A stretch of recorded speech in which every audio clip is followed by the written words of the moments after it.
ലോകത്തിലെ മികച്ച ജനാധിപത്യ സംവിധാനങ്ങളിൽ ഒന്ന് നിലനിൽക്കുന്ന രാജ്യമാണ് നമ്മുടേത്. മൗലികാവകാശങ്ങളിലും പല കാര്യങ്ങളിലും ആവശ്യത്തിലേറെ സ്വാതന്ത്ര്യവും ഈ രാജ്യത്തെ പ്രിയങ്കരമാക്കി മാറ്റുന്നുണ്ട്. എന്നാൽ ഇതൊന്നുമല്ല ജീവിതം, ഇതിനേക്കാൾ മെച്ചപ്പെട്ട ജീവിതമാണ് യൂറോപ്പിലും അമേരിക്കൻ ഐക്യനാടുകളിലും ഉള്ളത് എന്നൊക്കെ വിശ്വസിച്ച് പറഞ്ഞു നാട് വിടുന്നവരും ഇന്ത്യയിൽ കൂടുതലുണ്ട്. സ്വന്തം കാര്യം മാത്രം നോക്കി ജീവിക്കുന്നവർക്ക് ഈ പറഞ്ഞ രാജ്യങ്ങളൊക്കെ പ്രിയങ്കരങ്ങളാകും.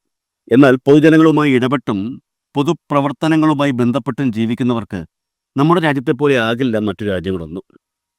ഫെഡറൽ സംവിധാനം നിലനിൽക്കുന്ന രാജ്യം കൂടിയാണ് നമ്മുടെ ഇന്ത്യ.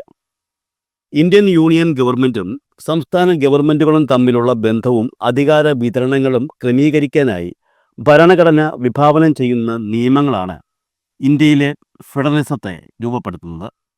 അതുകൊണ്ട് തന്നെ യൂണിയൻ ലിസ്റ്റ്, സംസ്ഥാന ലിസ്റ്റ്, കൺകറന്റ് ലിസ്റ്റ് എന്നിങ്ങനെ അധികാരങ്ങളും ബാധ്യതകളും വീതിക്കപ്പെട്ടിട്ടുണ്ട്.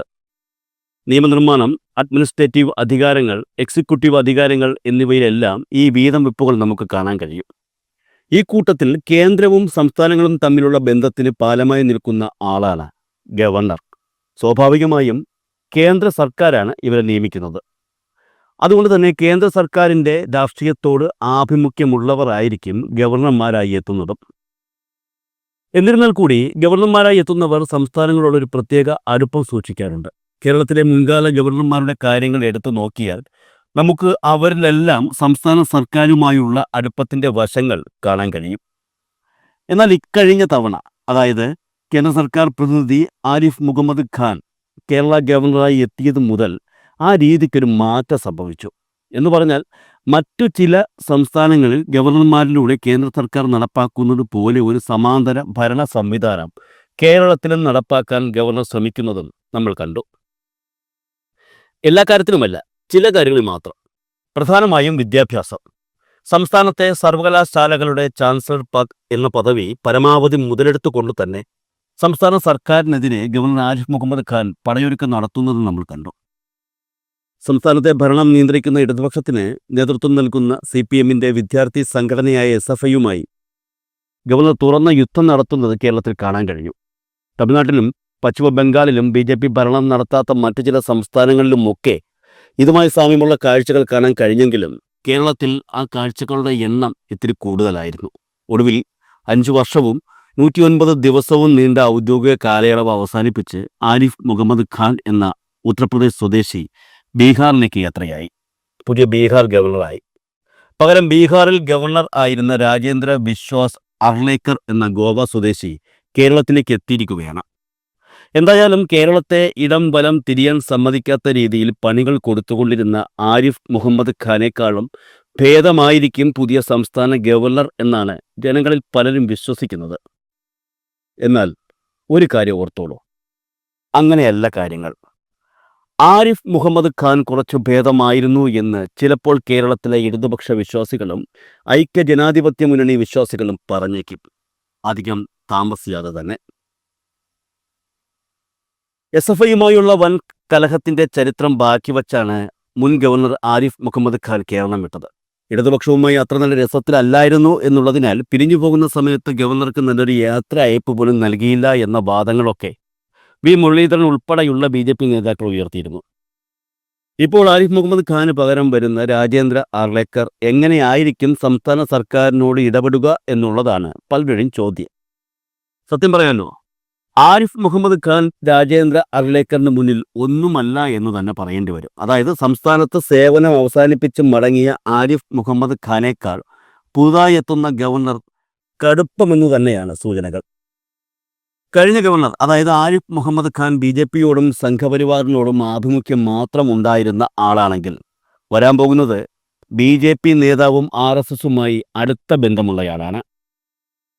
ഉറപ്പായും ആരിഫ് മുഹമ്മദ് ഖാനേക്കാൾ പുതിയ ഗവർണർ സർക്കാരിന് വലിയ തലവേദനകൾക്ക് കാരണമാകുമെന്നാണ് ലഭിക്കുന്ന സൂചനകൾ.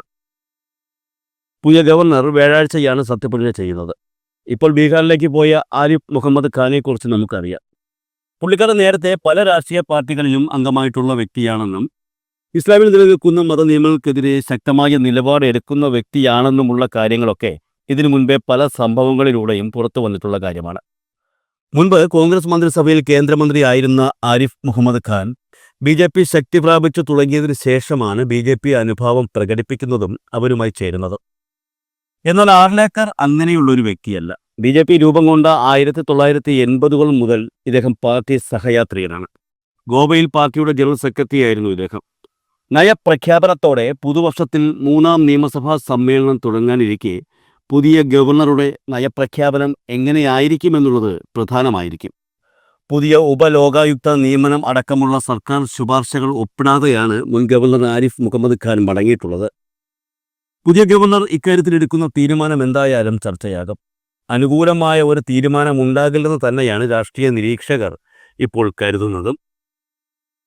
വിവാദ പ്രസ്താവനകളുടെയും പരാമർശങ്ങളുടെയും കാര്യത്തിൽ ഒട്ടും പിന്നിലല്ല നിയുക്ത ഗവർണർ. മറ്റു രീതിയിൽ പറഞ്ഞാൽ മുൻ ഗവർണർ ആരിഫ് മുഹമ്മദ് ഖാനേക്കാൾ കറുപ്പക്കാരൻ. മഹാത്മാഗാന്ധിയുടെ സത്യാഗ്രഹ സമരത്തെ തള്ളിപ്പറഞ്ഞ വ്യക്തിയാണ് ഇദ്ദേഹം.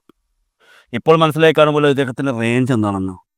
ബ്രിട്ടീഷുകാരെ ഇന്ത്യക്കാർ ആയുധം കാട്ടി ഇന്ത്യയിൽ നിന്നും ഓടിക്കുകയായിരുന്നെന്നും അല്ലാതെ സത്യാഗ്രഹത്തിൻ്റെ വിജയമായിരുന്നില്ല എന്നും പ്രസ്താവന നടത്തിയാണ് ഇദ്ദേഹം വിവാദമുണ്ടാക്കിയത്. അതായത് പുള്ളി പറയുന്നത് ഇത്രയേ ഉള്ളൂ, ഇന്ത്യക്കാരായ ജനങ്ങളുടെ കയ്യിൽ സ്വാതന്ത്ര്യ സമരത്തിൻ്റെ അവസാന കാലത്ത് ആയുധങ്ങൾ പ്രത്യക്ഷപ്പെട്ടു തുടങ്ങി. അപ്പോൾ വീട്ടിൽ നിന്നും പുറത്തേക്ക് ഇറങ്ങുന്ന ആൾക്കാർ ആയുധങ്ങളും ധരിച്ചുകൊണ്ടാണ് നടന്നത്. ബ്രിട്ടീഷുകാരെ എവിടെ വെച്ച് കണ്ടാലും ആക്രമിക്കാൻ തയ്യാറായി തന്നെയാണ് ഇന്ത്യക്കാർ ആയുധങ്ങളുമായി നടന്നത് എന്നാണ് ഇദ്ദേഹം ഉദ്ദേശിക്കുന്നത്. എന്തായാലും ആ സമയത്ത് ഇന്ത്യക്കാരുടെ അക്രമവാസന കണ്ട് ബ്രിട്ടീഷുകാർ അമ്പരന്നു. കാരണം കുറേ കൊല്ലം മുൻപ് വരെ തങ്ങൾ അടിമകളാക്കി വച്ചിരുന്ന ഇന്ത്യക്കാർ ആയുധങ്ങളും ധരിച്ച് ബ്രിട്ടീഷുകാരെ എവിടെ കണ്ടാലും ആക്രമിക്കാൻ തയ്യാറായി നടന്നു തുടങ്ങിയപ്പോൾ ബ്രിട്ടീഷുകാർ അപകടം മണത്തു എന്നാണ് നമ്മുടെ പുതിയ ഗവർണർ ഉദ്ദേശിക്കുന്നത് എന്ന് തോന്നുന്നു. ഇതോടുകൂടി ബ്രിട്ടീഷുകാർ ഇന്ത്യ വിടാൻ തീരുമാനിക്കുകയായിരുന്നു എന്നാണ് അദ്ദേഹം പറയുന്നത്. പിൽക്കാലത്ത് ചരിത്രം എഴുതിയവർ സ്വാതന്ത്ര്യ സമരം, സത്യാഗ്രഹ സമരം എന്നൊക്കെ കഥകൾ ഉണ്ടാക്കി അതിനെ ജനങ്ങളിൽ അടിച്ചേൽപ്പിക്കുകയായിരുന്നു എന്നും ഇദ്ദേഹം പറയുന്നു. അതായത് ചുരുക്കി പറഞ്ഞാൽ മഹാത്മാഗാന്ധി ഉൾപ്പെടെയുള്ള മറ്റ് സ്വാതന്ത്ര്യ സമര സേനാനികളൊന്നും ചെയ്തിട്ടില്ല. ഇന്ത്യക്കാർ ആയുധങ്ങളും ധരിച്ച് നടക്കാൻ തുടങ്ങിയതോടെ പേടിച്ചാണ് ബ്രിട്ടീഷുകാർ സ്ഥലം വിട്ടത് എന്നർത്ഥം. ഇപ്പോൾ മനസ്സിലായില്ലേ കേരളം കാണാൻ പോകുന്നത് ആരിഫ് മുഹമ്മദ് ഖാനേക്കാൾ വലിയ ആളിനെയാണെന്ന്. ബീഹാർ മുഖ്യമന്ത്രിയായ നിതീഷ് കുമാർ ഇന്ത്യ മുന്നണിയിൽ ഉണ്ടായിരുന്ന സമയത്ത് നിതീഷിന് ഏറ്റവും കൂടുതൽ തലവേദന സൃഷ്ടിച്ച ഗവർണറാണ് ഇദ്ദേഹം. കാരണം അന്ന് ബീഹാർ ഭരിച്ചുകൊണ്ടിരുന്നത് NDA അല്ല, BJPയുടെ പിന്തുണയോടെ അല്ല നിതീഷ് കുമാർ ബീഹാറിൽ ഭരണം നടത്തിയത്. അതുകൊണ്ട് തന്നെ എന്ത് കാര്യത്തിനും ഗവർണർ എന്ന രീതിയിൽ അദ്ദേഹം ഇടപെട്ടിരുന്നു. നിതീഷിന് വലിയ തലവേദനയായിരുന്നു ഗവർണറുടെ അന്നത്തെ ഇടപെടൽ. മുസാഫർപൂരിലെ ബാബാ സാഹിബ് ഭീംറാവു അംബേദ്കർ ബീഹാർ സർവകലാശാലയിലെ 2 ഉദ്യോഗസ്ഥരുടെ ബാങ്ക് അക്കൗണ്ടുകൾ കണ്ടുകെട്ടാനുള്ള സംസ്ഥാന ഭരണകൂടത്തിൻ്റെ ഉത്തരവ് രാജ്ഭവൻ റദ്ദാക്കിയത് വൻ വിവാദങ്ങൾക്കാണ് ഇടവരുത്തിയത്.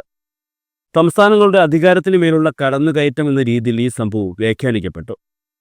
പശ്ചിമ ബംഗാളിൽ മമതാ ബാനർജിയും തമിഴ്നാട്ടിൽ സ്റ്റാലിനും കേരളത്തിൽ പിണറായി വിജയനും അനുഭവിച്ച അതേ വിഷമം ഇന്ത്യ സഖ്യത്തിലായിരുന്ന സമയത്ത് നിതീഷ് കുമാർ ബീഹാറിൽ അനുഭവിച്ചിട്ടുണ്ട്. എന്നാൽ നിതീഷ് കുമാർ ഇന്ത്യ സഖ്യം വിട്ട് BJP നേതൃത്വം നൽകുന്ന NDA മുന്നണിയിലേക്ക് വന്ന ശേഷം ഇത്തരത്തിലുള്ള എന്തെങ്കിലും പ്രശ്നം അദ്ദേഹത്തിൻ്റെ ഭരണത്തിന് നേരിട്ടിട്ടുണ്ടോ എന്ന് ഒന്ന് പരിശോധിച്ചാൽ മതി. നമുക്ക് ഏറെക്കുറെ കാര്യങ്ങൾ മനസ്സിലാകും. എന്തായാലും ബീഹാറിലേക്ക് പോകുന്ന ആരിഫ് മുഹമ്മദ് ഖാൻ കേരളത്തിലെടുത്ത പണി എന്തായാലും അവിടെ എടുക്കേണ്ടി വരില്ല. അവിടെ ചെന്ന് വെറുതെ അങ്ങ് ഇരുന്ന് കൊടുത്താൽ മതി.